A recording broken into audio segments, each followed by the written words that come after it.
প্রিয় শিক্ষার্থীরা, আসসালামু আলাইকুম। আশা করি সবাই ভালো আছো। আজকে চলে আসলাম আরেকটি নতুন পর্বে। এই পর্বে আলোচনা করব অধ্যায় 6 শতকরার 103 পৃষ্ঠার যে সকল অঙ্কগুলো আছে, অর্থাৎ এই সমস্ত অঙ্কগুলো নিয়ে আজকে আলোচনা করব। তো তোমরা অবশ্যই শেষ পর্যন্ত ক্লাসটি দেখবে। আমি তোমাদেরকে সহজ করে বুঝিয়ে দেওয়ার চেষ্টা করবো ইনশাআল্লাহ। তো তোমরা ক্লাসটি শেষ পর্যন্ত দেখবে। আশা করি এখান থেকে সহজভাবে শিখে যেতে পারবে তোমরা অঙ্কগুলো।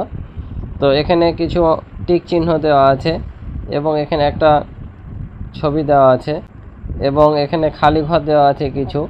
তো এই অঙ্কগুলো আমি তোমরা যেন সহজে মুখে মুখে উত্তর দিতে পারো সেভাবে আমি টেকনিকগুলো শিখে দেওয়ার চেষ্টা করব। তো অবশ্যই তোমরা শেষ পর্যন্ত ক্লাসটি দেখবে। তো চলো আমরা অঙ্কগুলো দেখি কি বলছে। তো এখানে দেখতে পাচ্ছ যে সঠিক উত্তরের পাশে টিক চিহ্ন দিই, অর্থাৎ এখানে আমাদের টিক চিহ্ন দিতে হবে। তোমরা টিক চিহ্ন জানো যে 4টি অপশন থাকে, যে কোনো একটা উত্তর দিতে হয়। তো প্রথমটাই বলছে যে একটি সংখ্যার 50% 6 হলে সংখ্যাটি কত। একটি সংখ্যার 50% 6 হলে সংখ্যাটি কত। আমাদের এখানে সংখ্যাটি কত সেটা বের করতে হবে, অর্থাৎ এখানে মূল সংখ্যাটাই দেওয়া নাই। তাহলে যখন মূল সংখ্যাটা দেওয়া না থাকবে তখন কি করতে হয়, এই শতকরা যত থাকে সেটা নিচে হয় আর 100 ওপরে হয়। ঠিক আছে, কিভাবে? ধরো যে সংখ্যাটি হচ্ছে তোমার এখানে ক ধরলাম আমি, মনে মনে ধরো তোমরা এটা যে সংখ্যাটি হচ্ছে ক। তাহলে একটি সংখ্যার 50% মানে ক এর 50%, তাই না? ক এর 50% সমান কত? 6 হলে, অর্থাৎ এটার 50% হচ্ছে কত? 6। বুঝতে পারছ? ক এর। তাহলে এখন যদি আমরা এটা করি তাহলে ক এর এ পার্সেন্টেজ মানে কি? ওপরে 50 আর নিচে 100, তাই কি না? আর এদিকে 6। তাহলে এখন এর মানে কি? গুণ। এর মানে গুণ। তাহলে এটার সাথে এটা যদি আমরা গুণ করি বা এটাকে যদি ও পাশে নিয়ে চলে যাই তাহলে কি হবে? আমরা জানি যে সমানের এ পাশের জিনিস ও পাশে নিয়ে গেলে চিহ্নগুলো পরিবর্তন হয়। গুণ থাকলে ভাগ হয়, ভাগ থাকলে গুণ হয়, তাই না? তাহলে এ পাশে এটার সাথে কি আছে? গুণ অবস্থা আছে, কারণ এর মানে কি? গুণ। ঠিক আছে, তাহলে ক এর সাথে কি অবস্থায়? গুণ অবস্থা আছে। তাহলে ও পাশে আমরা নিয়ে চলে যাব। তাহলে ও পাশে গেলে কি হবে? 6-এর সাথে ভাগ হয়ে যাবে। ঠিক আছে, ভাগ করলাম। এখন নর্মালি আমরা কি করব? 6 থেকে যাবে। আমরা যখন ভাগ থাকবে এটাকে গুণ করব তখন কিন্তু এটা উল্টে যাবে, উপরে যাবে 100 আর নিচে আসবে 50। যখন আমরা ভগ্নাংশের ভাগ করি তখন কিন্তু ভগ্নাংশটা এখানে গুণ করতে হয়, কারণ এটার সাথে এটা কিন্তু ভাগ করার সহজ নিয়ম নাই।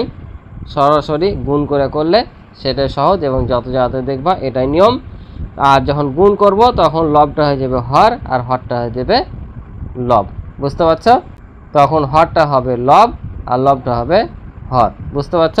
এখন যদি আমরা কাটাকাটি করি তাহলে 50 একে 50, 50 দেবো না 100। তাহলে এটার সাথে এটা এখন গুণ করে দেবো, যেহেতু নিচে কিছু নাই। তাহলে অতএব ক সমান কত হবে? 6 দেবো না 12। তার মানে সংখ্যাটি হচ্ছে কত? 12। 12-র 50% করলে হবে 6। কারণ আমরা বুঝতে পারছি 50% মানে কি? অর্ধেক। তাহলে 12-র অর্ধেক কত? 6। তাই আমি বলছি কি, এখন শর্টকাট তোমাদের বোঝার জন্য আমি বলে দিই, এটা তোমাদের বুঝাইলাম যে এভাবে করতে হবে। যদি অঙ্ক আসে এভাবে, তো এভাবে তোমরা করবা। আর শর্টকাট নিয়ম হচ্ছে কি বললাম, যখন সংখ্যা দেওয়া না থাকবে, মোট সংখ্যা দেওয়া না থাকবে, তখন আর এখানে যেটা দেওয়া থাকবে এইটাকে কি করবা? 50 দিয়ে ভাগ করবো, অর্থাৎ এভাবে বসাবা 6 ভাগ 50। আর সংখ্যাটা যদি দেওয়া না থাকে তাহলে তখন এটাকে 100 দিয়ে গুণ করবা। ঠিক আছে? আর যদি পার্সেন্টেজ বলে তখন কি হয়? তখন যত সংখ্যা থাকে তখন পার্সেন্টেজটা উপরে হয়। তো এরকম অঙ্ক আসবে, আরও আছে, করাবো। তো এটা জেনে রাখো, যখন মোট সংখ্যাটা দেওয়া না থাকবে তখন কি হবে? এই 100% যে থাকে এখানে যত পার্সেন্ট থাকবে, এটার মানে তো আমরা জানি যে 50/100, তাই কি না? এই 100টা তখন উপরে থাকবে যেভাবে। বুঝতে পারছো? তাহলে এখন বলো উত্তর কোনটা? তাহলে উত্তর আমাদের 12। এই যে উত্তর। আশা করি তোমরা বুঝছো। এবার বলছেন নিচের কোনটি সঠিক। এখানে আমাদের সঠিকটা বের করতে হবে। তো কিভাবে বের করব দেখো আমরা। তো এখানে সবগুলো নিচে কত আছে? 25 আছে। তাহলে 25-এর সাথে কত গুণ করলে 100 হয়? কারণ আমরা 100 করলে শতকরাটা সুন্দরভাবে পেয়ে যাব। তাহলে 25-এর সাথে 4 গুণ করলে হয় কত? 100। তাহলে 25-এর সাথে 4 গুণ করে আমরা 100 পেয়ে যাচ্ছি। তার মানে এটা এখন আমরা পার্সেন্টেজ বসিয়ে দিতে পারবো, পরে যা থাকবে। তা আমরা জানি যে নিচে যেটা থাকে সেটাকে যত দিয়ে গুণ করি ওপরটাকেও তত দিয়ে গুণ করতে হয়, তাই না? তাহলে এখন দেখো ওপরের কোন সংখ্যাটার সাথে যদি তুমি 4 গুণ করো তাহলে এ পার্সেন্টেজগুলো মিলছে। আমরা তো 25-এর সাথে 4 গুণ করে পেয়ে গেলাম যে 100। তাই এখন ওপরে যে এটা আছে এই সংখ্যাগুলোর সাথে কোনটার এ 4 গুণ করে এটা মিলবে। দেখো তাহলে দেখো এটার সাথে 4 গুণ করলে 4 নাম 36, কিন্তু আছে 45 বাদ এটা। তারপর আছে 4 নাম 36, এটা মিলে যাচ্ছে। কারণ আমরা যখন এভাবে করি শতকরায় প্রকাশ করি তখন কি করি, ওপরেরটাকেও 4 দিয়ে গুণ, নিচেরটাকেও 4 দিয়ে গুণ।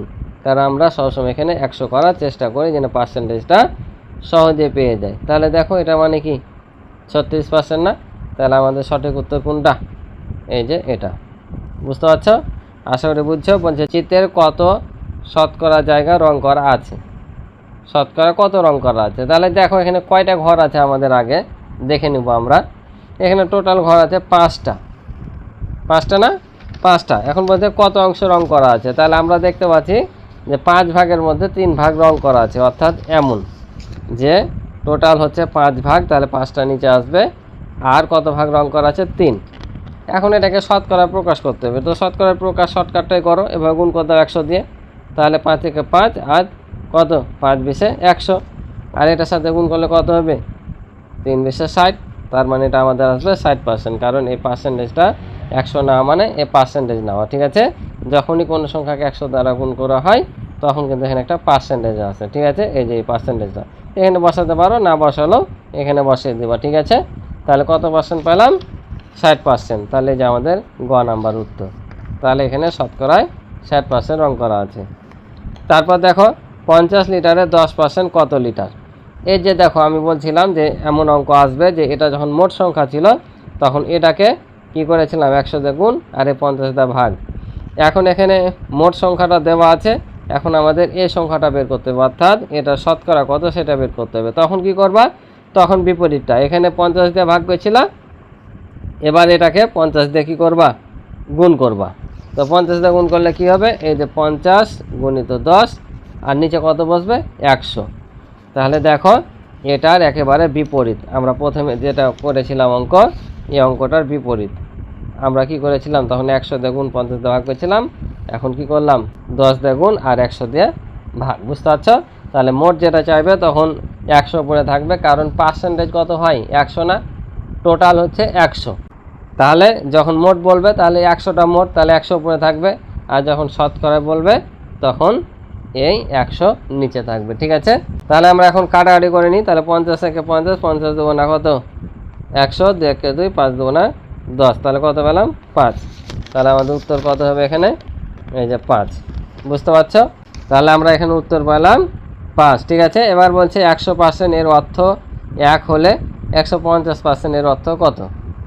বলছে 100% এর অর্থ যদি 1 হয় তাহলে 150-এর অর্থ কত, তার মানে 1.5 হবে। তাহলে এটার অর্থ যদি 1 হয় তাহলে এখানে কত 150 আছে, তার মানে 1.5 হবে, ঠিক আছে না? 1.5। কীভাবে 1.5 হয়? দেখো 100% মানে কি, ওপরে 100 নিচেও 100, কাটাকাটি করলে কত হয় 1 থাকে, ওপরে একটা। তাহলে এবার 150% মানে কি, 150% মানে উপরে 150 নিচে 100, ঠিক আছে না? আর 100 মানে কি, আমরা যদি দশমিকে পরিণত করি, কাটাকাটি না করে দশমিকে করি, যেহেতু দশমিক আছে, তাহলে 100 কয়টা শূন্য 2টা, তাহলে এদিক থেকে 2 ঘর আগে দশমিক দেবো, তাহলে কত আসবে? এই যে 1 2 এখানে দশমিক আসছে, তো এ পাশে শূন্যটা তো আর দাম থাকে না, তাহলে 1.5। বুঝতে পারছো? তাই এখানে উত্তর হচ্ছে 1.5। আশা করি বুঝেছো। এবার দেখো বলছে পাশের ছবিতে মোট আমের শতকরা কত অংশ কাঁচা আম। কি বলছে? পাশের ছবিতে দেখো বলছে আম দেওয়া আছে কিছু, পাশের ছবিতে মোট আমের শতকরা কত অংশ কাঁচা আম, অর্থাৎ আমাদের এখানে কাঁচা আমগুলো বের করে শতকরায় কত হচ্ছে সেটা আমাদের দেখতে হবে। বুঝতে পারছো? তাহলে এখানে আমরা এটা শতকরায় কতগুলো কাঁচা আম আছে সেটা বের করার আগে আমরা দেখব মোট কত আম আছে, কারণ এই মোটটা আমাদের দরকার, কারণ মোট দিয়েই আমাদের শতকরা বের করতে হবে। কিভাবে? যতগুলো পাকা আম থাকবে সেটাকে 23 দিয়ে গুণ করতে হবে আর 100 দিয়ে ভাগ করতে হবে। কারণ আমরা লিখবো যে এতটি আমের মধ্যে কাঁচা আম এতটি, অতএব একটি, অতএব 100টি, কারণ শতকরাই দিয়েছে। ঠিক আছে না? তাহলে আমরা আগে দেখি কয়টা এখানে আম আছে টোটাল। তাহলে দেখতে পাচ্ছ এখানে দেখো 1 2 3 4 5 6 7 8 9 10 11 12 13 14 15 16 17 18 19 20 21 22 23টি। তাহলে আমরা এখানে পাইলাম মোট আম 23টি। ঠিক আছে, 23 আমরা লিখে রাখি, পরে তখন অঙ্কের মাধ্যমে যাচ্ছি আমরা। আর এখন কাঁচা আম কতগুলো আছে সেটা দেখি। তো কাঁচা আম এখানে আছে 1টা 2টা 3টা 4টা 5টা 6টা 7টা 8টা 9টা। কাঁচা আম আছে কয়টি? 9টি। তাহলে এখন এই 9টি কাঁচা আম, যদি 23টি আমের মধ্যে 9টি কাঁচা আম হয়, তাহলে শতকরায় কত, অর্থাৎ 100টাতে কত হবে সেটা আমাদের বের করতে হবে। তাহলে কীভাবে বের করব? তো চলো তোমাদের এটা আমি খাতায় অঙ্কটা করে দিই, কারণ এটা একটা লিখিত অঙ্ক, শর্টকাটও করা যাবে, লিখিতও করা যাবে। তো একটা লিখিত অঙ্ক, কারণ তোমাদের এখানে যদি দেয় বড় প্রশ্ন কিন্তু দিতে পারবে, তাহলে আমি তোমাদের তাই খাতাতে যেভাবে অঙ্ক করতে হয় সেভাবে করে দিই। তো আমরা এখানে লিখব, এখানে মোট আমের সংখ্যা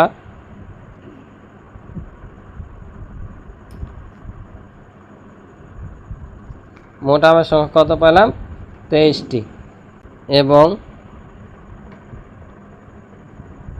কাঁচা আমের সংখ্যা পাইলাম 9টি। তাহলে এখন 23টি আমের মধ্যে যদি কাঁচা হয়, তাহলে আমাদের এখানে বলেছে শতকরা কত অংশ কাঁচা, অর্থাৎ 100টাতে কতগুলো কাঁচা সেটা আমাদের বের করতে হবে। তাহলে আমরা যদি এখন ঐকিক নিয়মে করি, তাহলে লিখব যে 23টি আমের মধ্যে কাঁচা 9টি, অতএব 1টি, অতএব 100টি। ঠিক আছে, তাহলে এখানে হবে 9 × 100 ভাগ 23। এভাবে হবে, এভাবে যদি করো তা হবে। তো আমি এভাবে করে দিলাম, যে ওরা যেহেতু অংশ হিসাবে বলেছে, তাই আমরা এখানে লিখব যে মোট আমের শতকরা কাঁচা আম। তাহলে কি বললাম, সব সময় কি করতে হয়, এই মোটটা থাকে নিচে, আর এটাকে গুণ করব কত দিয়ে? 100 দিয়ে। ঠিক আছে, যেহেতু শতকরাই বলেছে। অথবা তোমরা এভাবে লিখতে পারতা যে 23টি আমের মধ্যে কাঁচা এত, অতএব 1টি, অতএব 100টি, একই ফিগার আসবে। ঠিক আছে, তো এভাবে আমি একটু শর্টকাট করে দিলাম। এখন আমরা কি করব, কাটাকাটি করব। তো কাটাকাটি হয় না, গুণ করে দেবো, তাহলে উপরে হবে 900 আর নিচে হচ্ছে 23। ঠিক আছে, এখন এটাকে আমরা কি করব, ভাগ করে দেব। তো ভাগ যদি করি তাহলে কি হবে দেখো, এখানে আমরা ভাগ করে দেব। তাহলে 23 দিয়ে এই 90 পর্যন্ত যাব আমরা, তাহলে কত দিয়ে? 4 দিয়ে এটাকে যদি গুণ করি, 3 4 12, আর থেকে 1 4 2 8 9, বেশি হয়ে যাবে, 92 হয়ে যাবে। তাহলে কত দিয়ে নিব? 3 দিয়ে নিই। 3 দিয়ে যদি নিই, 3 3 9, আবার হচ্ছে 3 2 6, আর বিয়োগ করলে 1 10 ধার নিলাম, 10 থেকে 9 বাদ দিলে 1, এখানে 1 দিয়ে দিলাম, কত হলো? 7। 9 থেকে 7 বাদ দিলে 2। এবার একটা শূন্য নামবে। এবার কত দিয়ে নেওয়া যায়? এবার যদি আমরা 9 দিয়ে নিই, তাহলে 3 নাম 27, 7, হাত থেকে 2, 9 2 18, 2 20, 9 দিয়ে নেওয়া যাবে। তাহলে 3 নাম 27, 7, হাত থেকে 2, 9 2 18, আর 2 20। এখন বাদ দিলে এখান থেকে 10 ধার নিলাম, তাহলে 10 হলো, 10 থেকে 7 বাদ দিলে 3, এখানে 1 দিয়ে দিলাম, 1 হলো, 1 থেকে 1 বাদ দিলে 0, 2 থেকে 2 বাদ দিলে 0। তাহলে এখন আমরা কি করব, আমরা জানি ভাগশেষটা এই উপরে চলে আসে আর এই ভাজকটা নিচে। তাহলে আমরা পেলাম 39 পূর্ণ কত?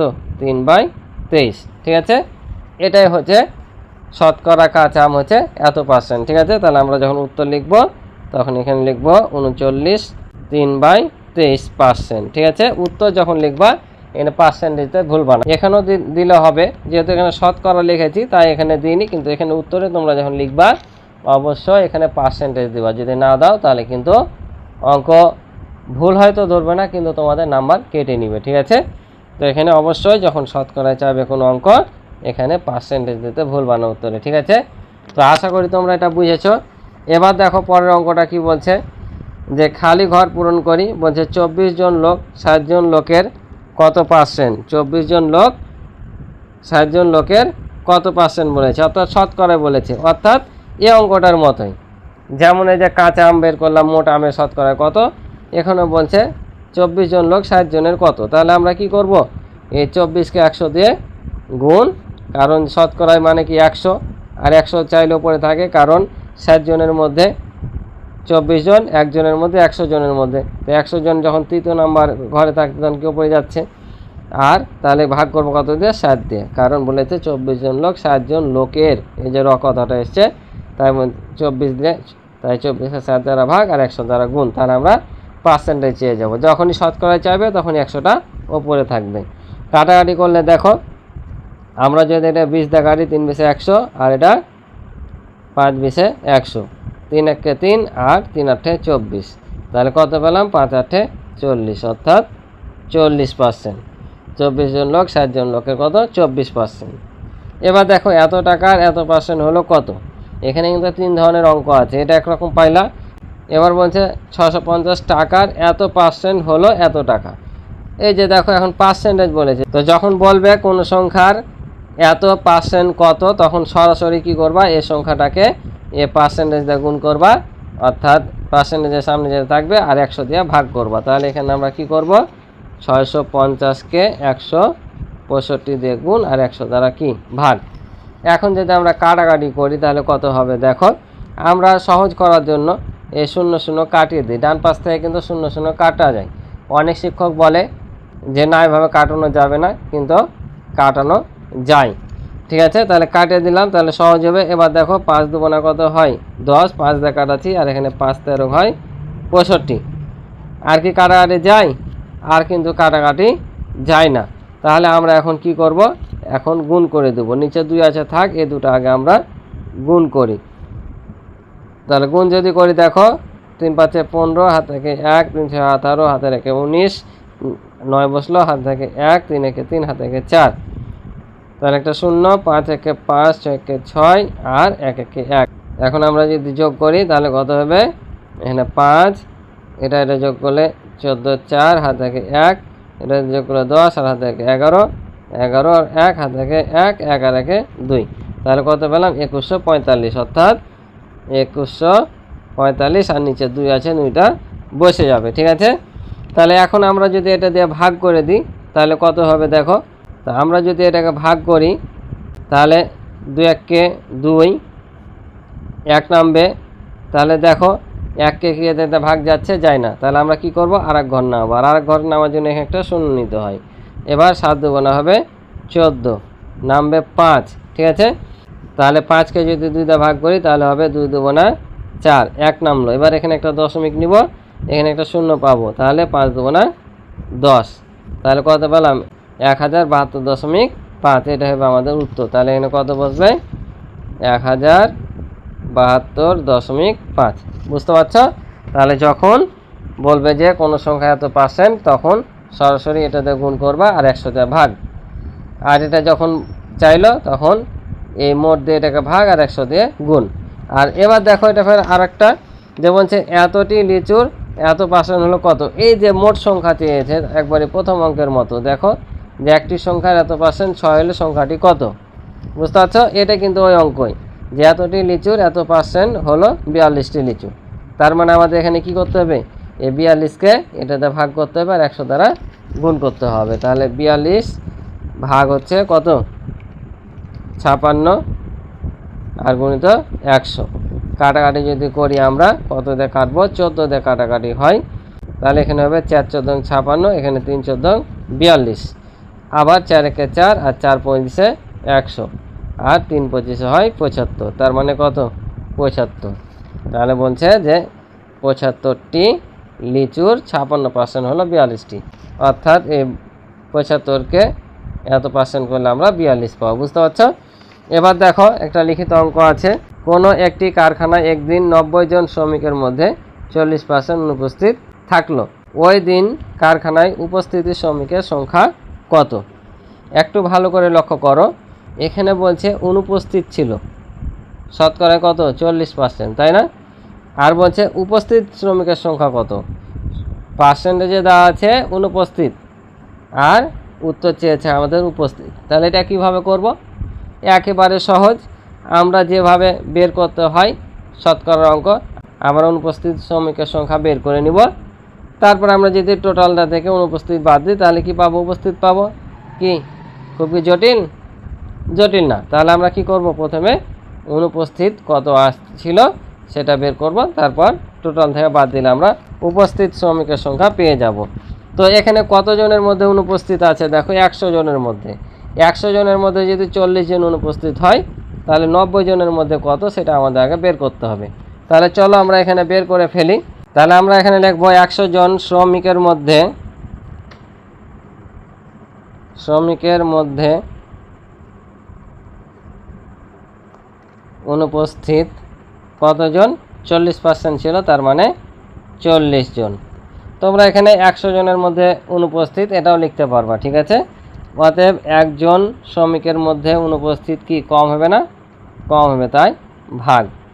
অতএব কতজন, এই যে 90 জন শ্রমিক ছিল, তাহলে 90 জন শ্রমিকের মধ্যে অনুপস্থিত, তাহলে 40 গুণিত কি, এবার বেশি অনুপস্থিত থাকবে তাই গুণ, আর নিচে 100। তাহলে এখন আমরা কাটাকাটি করব। তা আমরা চাইলে 0 0 কাটিয়ে দিতে পারি, যেহেতু অনেক শিক্ষক মতামত করে যে কাটানো যাবে না, তাই আমি এভাবে কাটাচ্ছি, 20 দিয়ে কাটাচ্ছি। তাহলে 2, 20 দুগুণে 40, আর এখানে 5 20 100। আবার যদি এটাকে 5 দিয়ে কাটাই তাহলে কত হবে দেখো, 5 1 5, 9 থেকে 5 বাদ দিলে কত হয় 4, 0 5 8 40, অর্থাৎ 5 18 90।